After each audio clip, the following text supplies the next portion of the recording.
Beri nama pedang ini Naga Puspa. Selamatkan dia. Jangan sampai jatuh ke tangan pendekar berwatak jahat.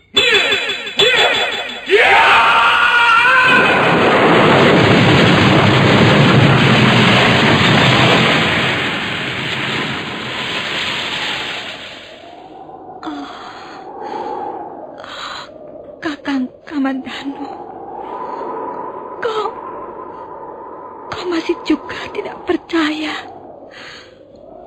bahwa aku mencintaimu. Mesin, maafkan aku, Mesin. Mesin, Mesin!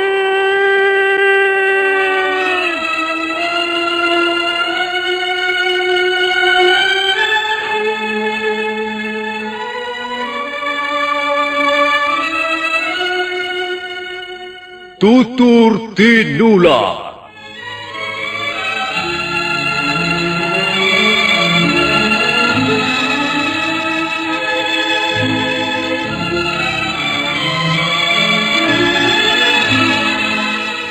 Sebuah sandiwara radio serial, produksi Sanggar Cerita dan Teater Sanggar Prativi.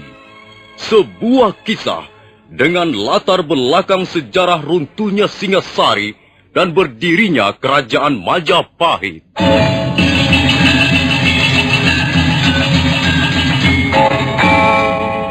Sandiwara ini didukung oleh pemain-pemain radio yang sudah ternama. Ferry Fadli, Ivone Rose, dan Eli Ermawati.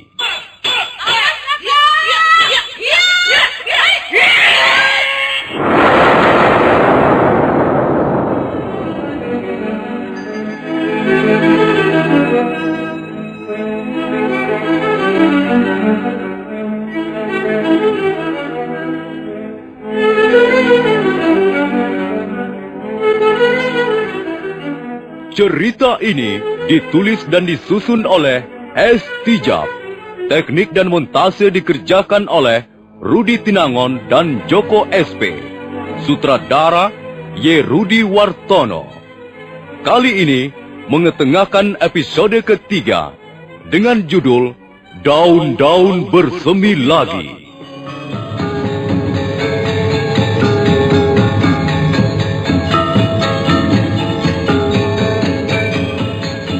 Dalam seri yang ke-79 ini didukung oleh para pemain Ferry Fadli sebagai Arya Kamandanu, Eli Ermawati sebagai Mesin, dan pembawa cerita Nusri. Selamat mendengarkan.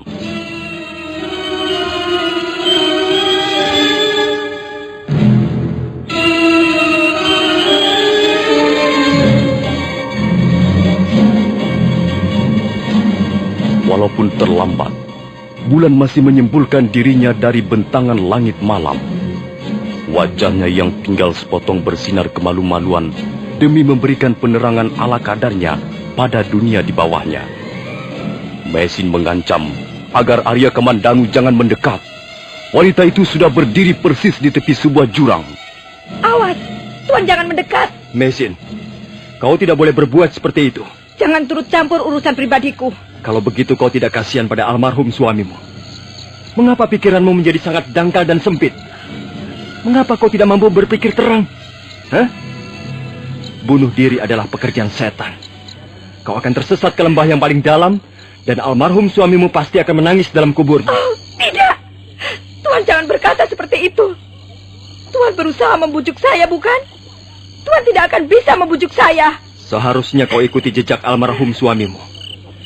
Pendekar Lu adalah contoh pribadi manusia yang tangguh, ulet dan beriman tebal. Dia tabah sampai akhir hayatnya. Dia berani dan jujur demi membela yang hak. Dia tidak mau menang sendiri dan tidak memikirkan dirinya sendiri.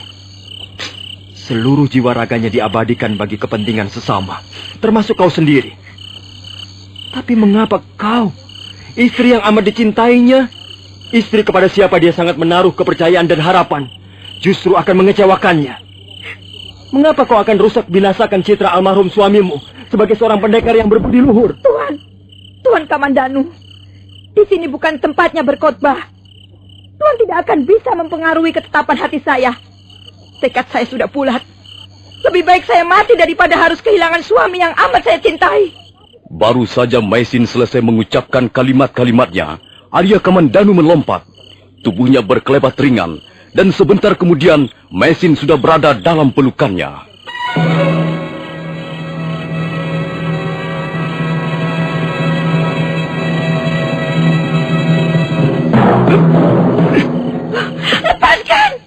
Lepaskan saya, Tuan. Lepaskan. Tidak, kau tidak akan kulepaskan. Tuan kejam. Lepaskan.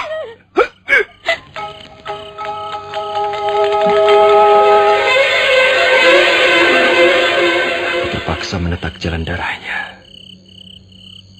Kalau tidak, dia bisa berbahaya.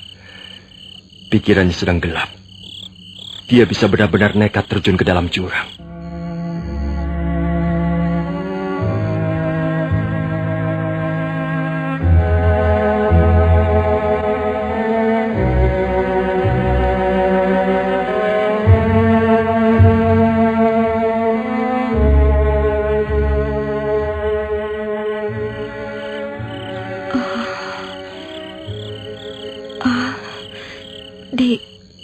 Di mana aku sekarang?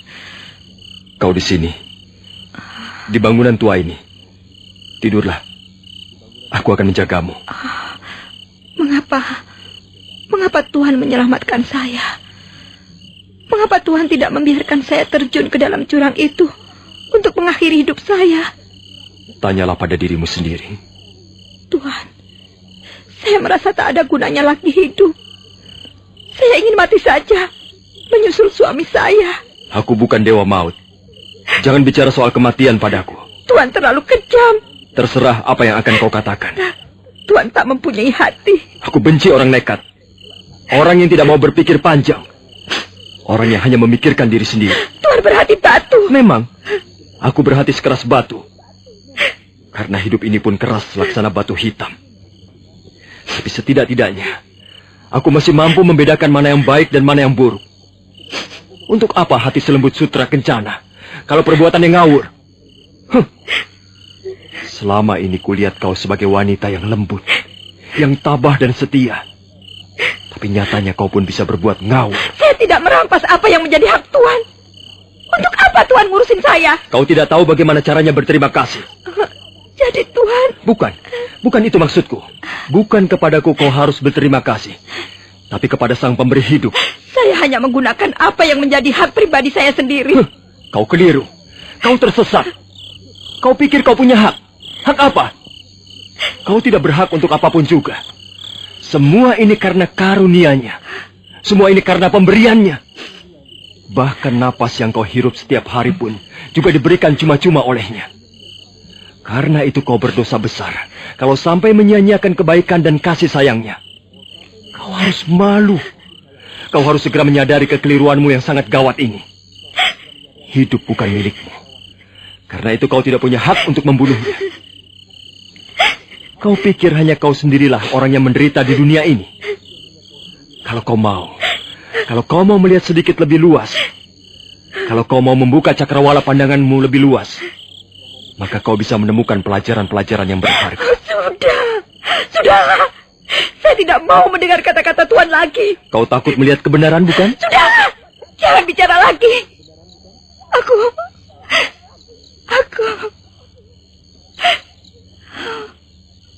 Mengapa akhirnya saya harus mengalami seperti ini? Messi, kau tidak akan pernah bisa menemukan jawaban dari pertanyaan seperti itu. Mengapa harus begini? Mengapa harus terjadi begini dan begitu? Iya, mengapa? Tapi mengapa pula kita memusingkan soal itu? Kita pikir ataupun tidak, hasilnya toh akan sama. Tangis, penyesalan, dan keluhan tidak akan bisa merubah apa yang sudah terjadi. Iya, memang Tuhanlah yang benar. Tangis, penyesalan, dan keluhan penderitaan tidak akan bisa merubah apa yang sudah terjadi. Bagaimanapun juga loh, suamiku sudah tak ada lagi.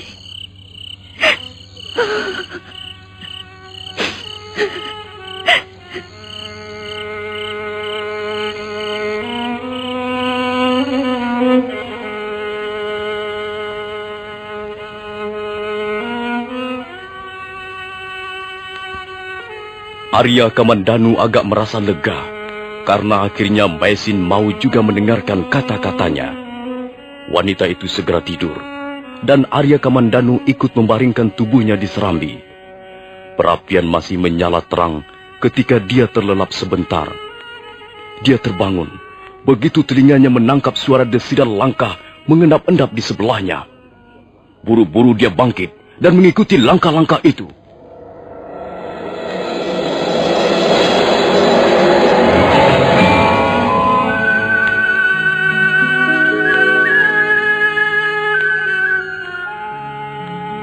Apalagi yang akan dilakukan wanita itu?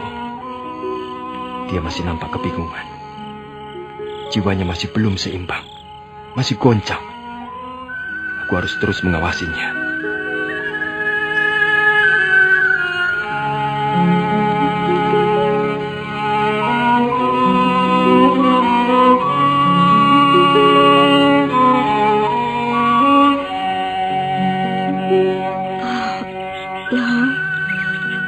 Kau terus menggoda aku. Katakanlah apa yang kau inginkan. Semua ini bukan salahmu, bukan salahku, bukan salah kita. Tapi pasti ada yang harus bertanggung jawab. Dan merekalah yang harus bertanggung jawab. Mereka yang selalu mengejar-ngejar kita. Mereka yang bengis seperti babi hutan. Mereka memburu kita bagai pencuri. Dan mereka telah melukaimu. Sampai akhirnya kau gugur dalam pelarian yang panjang dan melelahkan ini. Oh, kau jangan khawatir loh. Kau tenanglah tidur di dalam kuburmu. Aku, istrimu yang akan membalas dendam kesumat ini. Aku tidak terima. Mereka harus kubunuh semuanya. Kubunuh! Kubunuh!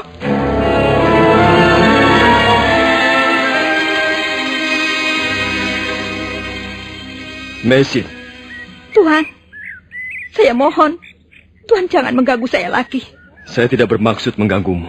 Tuhan jangan mengikuti saya lagi. Maisin, saya melakukan ini ada dasarnya. Saya sudah melepaskan janji pada almarhum suamimu sebelum suamimu meninggal. Melepas janji? Iya, aku telah berjanji bahwa aku akan menjaga dan melindungimu. Tidak, saya tidak percaya. Ini atas permintaan almarhum suamimu sendiri. Saya tidak percaya.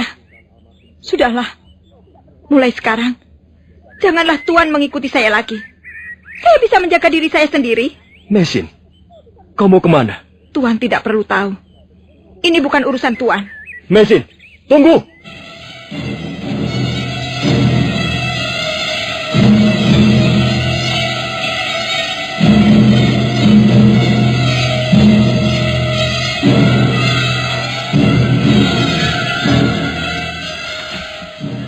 Maisin, tunggu. Mengapa Tuan menghadang jalan saya? Minggirlah. Saya mempunyai urusan yang sangat penting. Urusan apa? Mengapa Tuan terlalu ingin tahu? Aku tak ingin kau melakukan suatu perbuatan yang berbahaya. Bahaya mengancam di mana-mana. Aku tidak takut bahaya. Jangan bodoh. Bahaya memang tidak perlu ditakuti. Tapi juga tidak perlu dicari. Kau bisa melakukan hal-hal yang lain yang lebih berguna untuk dirimu. Baiklah. Tuan ingin tahu apa yang kulakukan. Dengar baik-baik. Saya menjadi seorang janda di negeri orang ini. Bukan tak ada sebabnya. Suami saya dibunuh oleh mereka. Sekelompok pendekar yang berhati kejam. Mereka terus memburu kami tak kenal ampun. Seolah-olah kami penjahat negara. Iya. Mereka memang jahat. Mereka pendekar berwatak jahat. Mereka harus dibasmi. Mereka akan kubasmi satu persatu. Maisin, jangan kau lakukan itu. Dendam dalam hatiku tak akan pernah padam sebelum membunuh mereka. Tuan jangan menghadang niatku ini. Kau ngawur. Apakah saya harus tinggal diam? Apakah saya harus menelan rasa dendam ini sampai akhir hayat saya? Tuanlah yang ngawur. Dengar, kau harus mempertimbangkan segala sesuatu sebelum bertindak. Saya sudah berpikir masak-masak. Saya akan menyesal kalau sampai gagal menjalankan niat saya ini. Kau tidak mungkin mengalahkan mereka dan membalaskan dendam suamimu. Tuan Kamandanu, saya tidak mau bertele-tele. Sekarang ini, hanya satu hal yang bisa saya lakukan, dan saya anggap paling berguna. Suami saya telah terbunuh, dan saya akan balas membunuh mereka, para pembunuh suami saya. Saya akan bertarung melawan mereka sekalipun saya akan kalah. Tapi saya akan puas dan saya tidak akan mati percuma. Kalau kau ingin membalas dendam, kau harus mencari kesempatan yang baik. Minggirlah, Tuan. Jangan menghalang-halangi langkah-langkah saya. Mengapa Tuan masih juga berdiri di tengah jalan? Tuan pikir Tuan bisa mencegah niat saya? Mesin, aku memang harus mencegah niatmu yang brutal dan liar itu. Kalau begitu baik, saya terpaksa menggunakan pedang ini untuk menyingkirkan Tuan.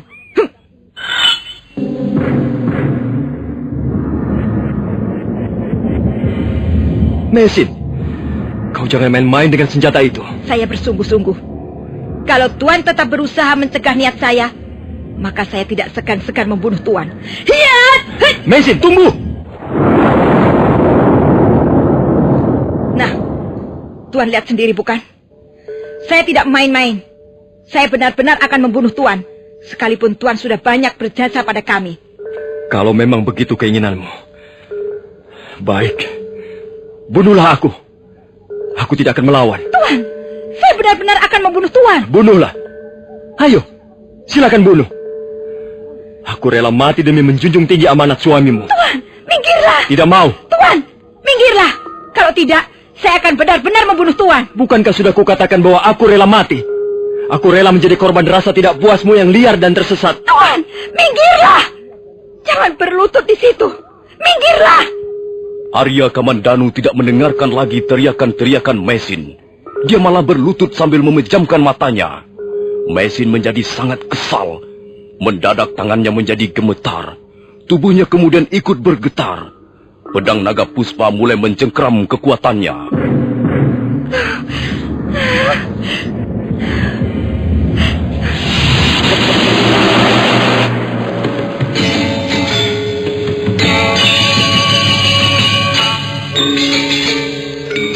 Lepaskan pedang itu. Lepaskan! Tidak bisa. Saya tidak bisa melepaskannya. Kendorkan telapak tanganmu. Jangan mencengkeram begitu. Saya tidak bisa. Urat pergelangan tangan saya menegang. Tidak bisa dikendorkan. Tetaklah punggung saya, Tuhan. Cepat. Tetaklah punggung saya. Supaya pedang ini terlepas. Menetak punggungmu? Iya, cepat lakukan. Tetaklah punggung saya.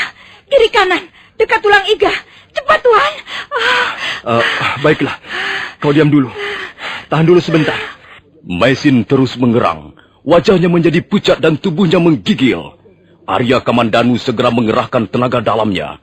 Tenaga dalam itu kemudian dipusatkan dan disalurkan ke telapak tangannya.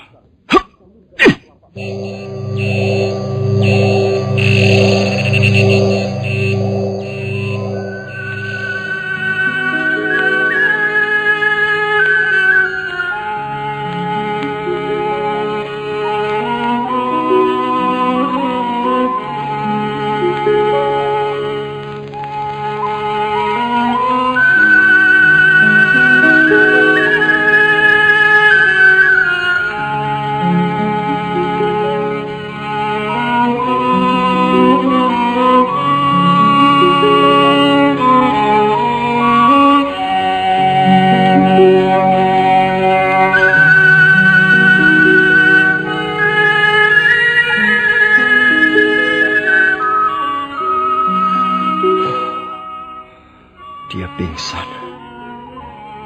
Tapi urat-urat pergelangan tangannya seketika menjadi lemas. Untung masih belum terlambat. Luar biasa pedang ciptaan Paman Ranubaya ini. Dan benar sekali apa yang dikatakan Tuan Lu. Senjata ini bukan hanya bisa membunuh musuh, tapi juga bisa membunuh pemiliknya sendiri. Mesin, kau tidak apa-apa bukan? Tidak. Terima kasih atas pertolongan Tuhan. Kau harus berhati-hati dengan pedang pusaka ini. Iya, pedang ini hampir membunuh saya. Pedang ini memang dahsyat sekali.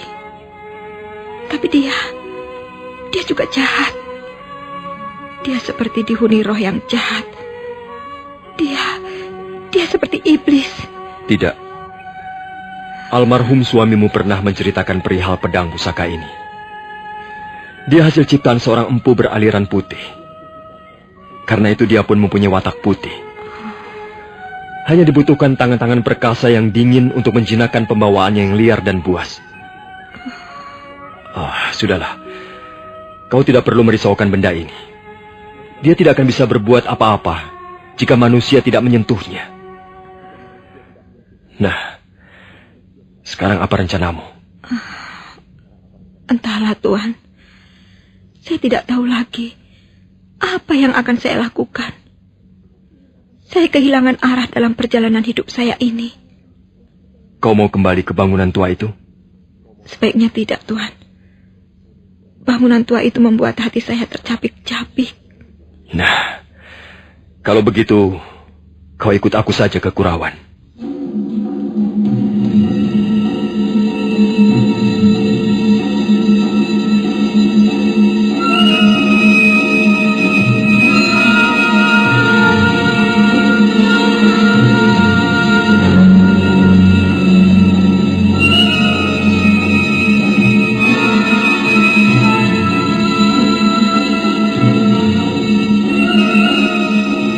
Maisin memang nampak sudah kehilangan gairah untuk hidup. Pandangannya kosong menerawang jauh. Arya Kamandanu merasa iba melihat wanita malang itu. Namun di samping rasa iba, sesungguhnya ada perasaan aneh yang menjala di relung-relung hatinya yang paling dalam. Nah, para pendengar sekalian, bagaimana kisah selanjutnya? Apakah yang akan terjadi di antara mereka, dua insan berlainan jenis itu? Silakan mengikuti seri berikutnya. Sampai jumpa.